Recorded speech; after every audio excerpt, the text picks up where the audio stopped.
मैं जब सुबह उठता हूँ तो मुझे न्यूज में सबसे पहले यही चीज सुनाई देती है कि एक जगह पर पत्थरबाजी हुई, एक जगह पर दंगे हुए, एक जगह पर लोगों में भिड़ंत हुई, पुलिस को लाठी चार्ज करनी पड़ी, वो भी रोज रोज। लेकिन क्यों लोग आपस में ही इतना लड़ते हैं, चाहे कोई रोड रेज हो या फिर धर्म के ऊपर लड़ाई। मतलब क्यों इंसान एक दूसरे से इतना नफरत करते हैं, एक दूसरे को नीचा दिखाने की कोशिश करते हैं। स्कूल में बच्चों को सिखाया जाता है कि हमें सभी के साथ प्यार से रहना चाहिए, किसी से लड़ाई नहीं करनी चाहिए, सबकी रिस्पेक्ट करनी चाहिए। लेकिन फिर जो मैटर बातचीत से क्लियर हो सकता है उसमें लड़ाई क्यों क्यों इस नफरत का कारण क्या है? अभी आपको रिसेंट की एक न्यूज बताता हूँ। 10 नवंबर की रात प्रियांशु जैन नाम के सेकेंड ईयर MBA स्टूडेंट जो मुद्रा इंस्टीट्यूट ऑफ कम्युनिकेशन अहमदाबाद में पढ़ते थे, प्रियांशु रात के समय अपने एक दोस्त के साथ एक केक की दुकान से केक लेकर वापस अपने हॉस्टल की तरफ जा रहे थे। लेकिन तभी करीब 10:30 बजे उनकी एक 4 व्हीलर ड्राइवर के साथ बहस हो जाती है, क्योंकि वो ड्राइवर गाड़ी बहुत तेज चला रहा था। उनमें थोड़ी सी बहस हुई और प्रियांशु वापस अपने हॉस्टल की तरफ चले गए। लेकिन उस ड्राइवर ने करीब 200 मीटर तक प्रियांशु का पीछा किया। मौका देखते ही उस ड्राइवर ने अपनी गाड़ी से चाकू निकाला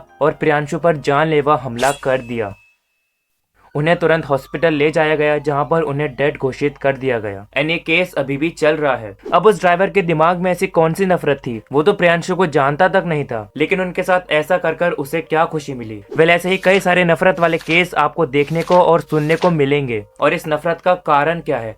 कारण तो सिंपल हमारा दिमाग है, लेकिन इस वीडियो में हम इसको और डिटेल में समझने की कोशिश करेंगे। My name is Ashu and let's get started.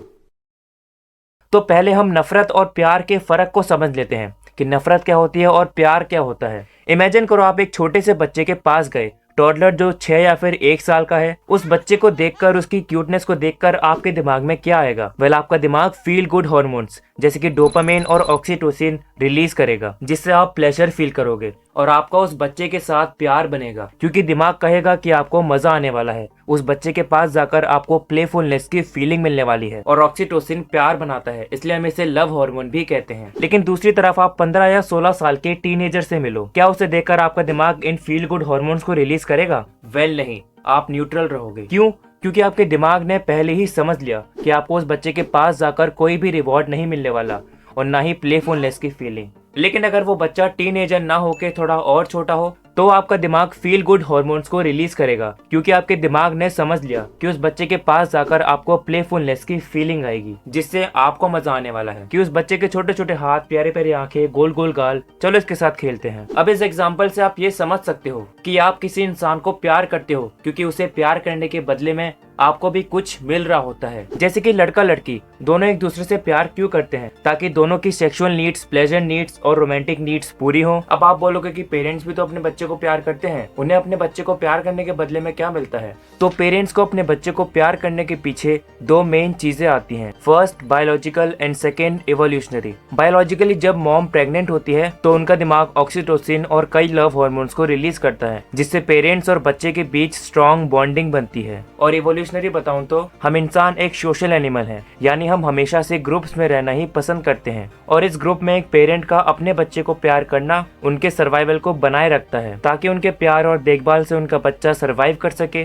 Reproduce कर सके और अपनी जीन्स को आगे बढ़ा सके, जिससे पेरेंट्स और उनके जीन्स दोनों के ही सर्वाइवल के चांसेस बने रहें। कुल मिला के उनका बच्चा इस दुनिया में उनकी लेगेसी छोड़ सके। एंड अब दूसरी तरफ नफरत को समझते हैं। तो इमेजिन करो आप दुकान पर कुछ सामान लेने गए हो और किसी चीज के प्राइस को लेकर आपकी दुकानदार के साथ बहस हो गई कि इसका प्राइस तो 10 रुपए है, आप 20 रुपए क्यों दे रहे हो? जब आप किसी आर्ग्यूमेंट में होते हो तो आपका दिमाग सिचुएशन को समझने के लिए पूरा जोर लगाता है और एमिगडाला एक्टिव हो जाता है, जिसके कारण गुस्सा और फ्रस्ट्रेशन की फीलिंग बनना शुरू होती है। यानी अब आप दोनों में ही गुस्सा और फ्रस्ट्रेशन भरा है, वैसे ही जैसे कुकर में हवा भरी होती है। अब इस आर्गुमेंट के जरिए गुस्सा और फ्रस्ट्रेशन जितना ज्यादा बढ़ेगा, आपके ऊपर कुकर की तरह ही उतना प्रेशर पड़ेगा। और जैसे कुकर अपनी हवा के प्रेशर को निकालने के लिए सीटी बजाता है, उसी तरह से आप दोनों को अपनी फ्रस्ट्रेशन निकालने के लिए चिल्लाना पड़ेगा। मान लो उस गुस्सा और फ्रस्ट्रेशन की वजह से आपने उस दुकानदार पर चिल्लाना शुरू कर दिया, इससे आपकी फ्रस्ट्रेशन तो कम हो रही है, लेकिन आपके चिल्लाने से उस दुकानदार की फ्रस्ट्रेशन और भी ज्यादा बढ़ रही है,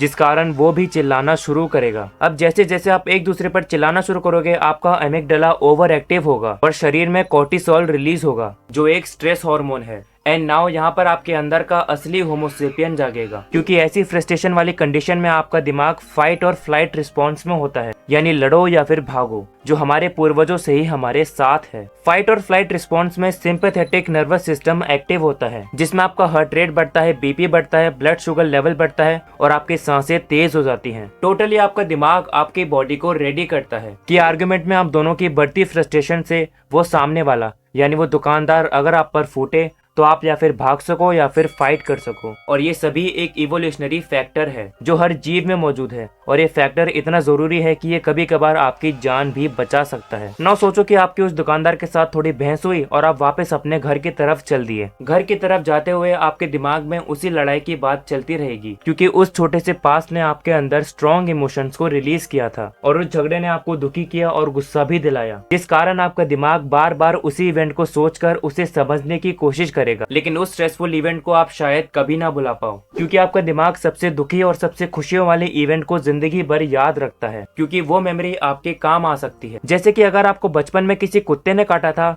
तो आप बड़े होने के बाद भी कुत्तों से डरोगे और सावधान रहोगे, क्योंकि आपका दिमाग जानता है कि आपको कुत्तों से खतरा है। एंड इसी तरह आपका दिमाग उस लड़ाई के बाद फ्यूचर में आने वाले ऐसे किसी स्ट्रेसफुल इवेंट से पहले ही अलर्ट रहेगा। इसके बाद अगर कोई आपके साथ थोड़ा सा चिल्लाकर बात करेगा तो आपका दिमाग उसी पास्ट इवेंट को वापस याद करेगा, जिस पर वो रिएक्ट करेगा और आप सोचोगे कि पहले भी मुझे कोई ऐसा मिला था और अब वापस से लड़ाई जिससे मुझे दुख हुआ था और मुझे गुस्सा आया था, लेकिन इस बार मैं दुखी नहीं होऊंगा और पीछे नहीं हटूंगा, मैं डिशुम डिशुम करूंगा और इस बार मैं नहीं हारूंगा बल्कि मेरे सामने वाला मेरे से ज्यादा स्ट्रेसफुल फील करेगा, क्योंकि आपने अपनी एनर्जी तो सामने वाले पर निकाल दी होगी जिससे आप खुश और सामने वाला दुखी। अब भले ही आपके उस पास्ट इवेंट ने आपको सोशली इनेप्ट होने से बचा लिया, लेकिन आपके उस एक्शन का क्या रिएक्शन होगा? वेल, अब जिस इंसान के साथ आपने डिशुम डिशुम किया था ना, अब उसका दिमाग आपके साथ के उस एक्सपीरियंस को याद रखेगा। जैसे आपने अपने पास्ट एक्सपीरियंस को लेकर अपने फ्यूचर को और बेहतर बनाया, वैसे ही वो इंसान आपके साथ के एक्सपीरियंस के बाद अपने फ्यूचर को और भी बेहतर बनाएगा, जिस कारण अब वो इंसान आगे किसी से लड़ेगा, फिर दोबारा वो किसी से लड़ेगा और ये साइकिल ऐसे ही चलती जाएगी। साइकोलॉजिस्ट ने बताया है कि लोगों के एक दूसरे से लड़ने के और भी कई कारण हैं, जैसे कि मिसअंडरस्टैंडिंग या किसी इंसान को लेकर रॉन्ग आइडिया। लेकिन इसमें कुछ ऐसे इंसान भी होते हैं जो हमेशा लड़ाई के पीछे पड़े रहते हैं। ऐसे इंसानों को बेलिग्रेंट कहा जाता है, जिसका मतलब है वॉर। और कुछ इंसान ऐसे भी होते हैं जो दूसरों के साथ हमेशा अच्छा करते हैं, सभी को बराबर मानते हैं,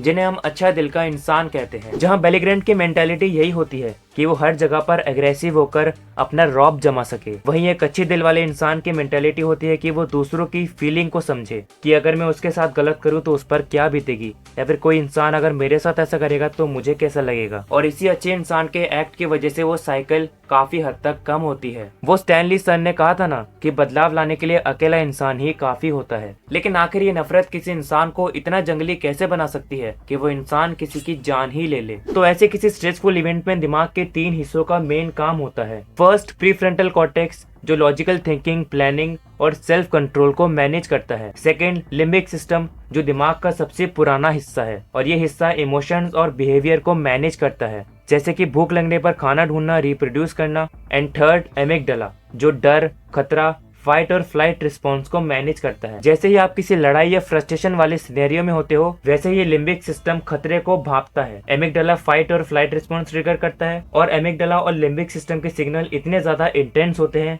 कि प्रीफ्रंटल कॉर्टेक्स सही से काम ही नहीं कर पाता, जिस वजह से एमिगडाला और लिम्बिक सिस्टम प्रीफ्रंटल कॉर्टेक्स पर हावी हो जाते हैं। अब क्योंकि प्रीफ्रंटल कॉर्टेक्स जो लॉजिकल थिंकिंग यानी समझदारी को बनाता है वो तो काम ही नहीं कर पाता, तो यहाँ पर किसी इंसान की एवोल्यूशनरी इंस्टिंक्ट काम करती है, जो एक इंसान को जंगली बना देती है कि अपने स्ट्रेस और फ्रस्ट्रेशन को कम करने के लिए वो इंसान कुछ भी करेगा, किसी को खत्म भी, तभी जाकर उसे शांति मिलेगी, क्योंकि अपने अनकॉन्शियस माइंड को वो नहीं संभाल सकता। कई स्टडीज में साइंटिस्ट ने बताया है कि आज के जमाने के लोग पहले से ज्यादा स्ट्रेसफुल रहते हैं, यानी वो ज्यादा फ्रस्ट्रेटेड रहते हैं, और सिर्फ बड़े ही नहीं बल्कि बच्चे भी। जिसका सिंपल कारण है जॉब का प्रेशर, फाइनेंशियल प्रेशर, जॉब की टेंशन, पढ़ाई की टेंशन और सोशल मीडिया भी। अब इन सब चीजों से इंसान पहले ही स्ट्रेस में रहेगा, ऐसे में तो अगर वो ज्यादा देर ट्रैफिक में फंस गया तो भी वो पागल हो जाएगा। और इन सब चीजों से हम इंसानों के बीच नेगेटिव चीजें यानी नकारात्मक चीजें तेजी से बढ़ रही हैं। यानी यही कंडीशन है कि 1 से 3 साल की उम्र में सब आपको पसंद करते हैं, 3 से 10 साल की उम्र में आप सबको पसंद करते हो, और इस उम्र के बाद सब आपको नापसंद करते हैं और आप सबको नापसंद करते हो। तो आखिर आने वाली जनरेशन पर इसका क्या असर पड़ेगा? वेल, अगर बचपन से ही एक बच्चा ऐसे एनवायरनमेंट में बड़ा हुआ हो जिसमें लड़ाई झगड़े हो, परेशानियां हो, तो बच्चे को भी पता चल जाए। स्ट्रेसफुल वातावरण हो, तो इसके हायर चांसेस होंगे कि वो बच्चा डिप्रेशन जैसी हेल्थ कंडीशन बना ले और उससे अपने इमोशंस को संभालने में भी बहुत दिक्कत हो। लेकिन क्या इस नफरत को कम करने का कोई उपाय है जिससे हम इंसानों के बीच इंसान को इंसान से बचाने के लिए ही इंसान की जरूरत ना पड़े, क्योंकि पड़ती तो हमेशा ही है। उपाय तो सिंपल है कि आपको सभी के साथ काइंड रहना है और किसी पर गुस्सा नहीं करना। लेकिन हमारी वो इवोल्यूशनरी ट्रेट, हमारी वो ताकत, हमारी वो समझ हमें हमारे पूर्वजों से ही मिली है, जो कभी भी खत्म नहीं होने वाली, क्योंकि ये हमारे सर्वाइवल के लिए भी बहुत जरूरी है। लेकिन इस नफरत को संभालना तो हमारे ही हाथों में है, क्योंकि गुस्से और टेंशन से तो आपको कभी कभी छत से कूदने का भी मन करता होगा, लेकिन आप खुद को समझाते हो कि ये परेशानी का हल थोड़ी ना है। वैसे ही आप खुद को समझा सकते हो कि लड़ाई और नफरत हर परेशानी का हल थोड़ी ना है। हाँ, ये नफरत कई जगहों पर बड़ी काम की होती है, लेकिन कई जगहों पर इसका कोई काम नहीं होता, क्योंकि उस जगह पर प्यार जरूरी होता है, यानी कि ऑक्सीटोसिन। बाकी हम सभी इस विशाल ब्रह्मांड में इस छोटे से गोले पर रहते हैं, इस छोटे से पेल ब्लू डॉट पे। जैसे कि सर कार्ल सेगन ने कहा था कि इस बिंदु को फिर से देखो, ये यहाँ है, ये घर है, ये हम हैं। इस पर वो सभी रहते हैं जिन्हें आप जानते हैं और जिन्हें आप प्यार करते हैं, जिसके बारे में आपने सुना है। हर एक इंसान जो कभी जिंदा था वो भी इसी बिंदु पर रहता था। हमारी खुशी और हमारे दुखों के पल, हजारों धर्म, विचार और सिद्धांत, हर शिकारी और शिकार, हर नायक और डरपोक, हर राजा और सिपाही, हर बनाने वाला और बिगाड़ने वाला, हर बुरा और अच्छा इसी बिंदु पर रहता है। हर सम्राट और सिपाही द्वारा बहाई गई खून की नदियां, हर हार और जीत, हमारी मुद्राएं, हमारी कल्पना, हमारी मेहनत, हमारा भ्रम अंधेरे ब्रह्मांड में छुपा है, इस छोटे से बिंदु पर। और अभी तक पूरे यूनिवर्स में हमारे पास यही एक घर है जो हमारा अपना है, क्योंकि हमारे इस ब्रह्मांड और हमारे इस छोटे से गोले पर बहुत कुछ है। B scientific, be curious and thanks for watching.